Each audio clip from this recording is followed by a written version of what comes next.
روز دوم اتراش 7 روزه اعتماد به نفس. به مغز انسان نیاز داره بهش اثبات بشه که میتونه انجامش بده. واسه همین ما باید یه گروه تمریناتی انجام بدیم به مغز انسان اثبات کنه که آره میتونه این کارا رو انجام بده. خب چیکار میکنیم؟ اولین کاری که میکنیم بهش میگن اقدام میکروسکوپی.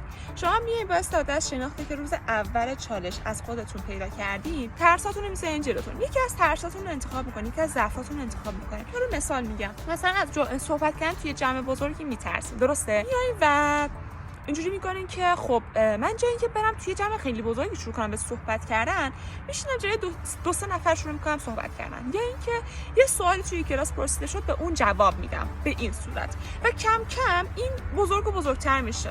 خب شما کار دومی که میکنید اینه که دقیقاً از خودتون حمایت میکنید، در راستای اقدام اولتون هست. مثلا میگی آره درسته که مثلا من امروز جای 2 نفر صحبت کردم، ولی همین هم چیز خوبیه. درسته من فقط به یک سوال جواب دادم، ولی همین هم چیز خوبیه. ممنون از خودم به خاطر همین اقدام کوچیک و من میدونم که من میتونم باز هم بزرگترش میکنم.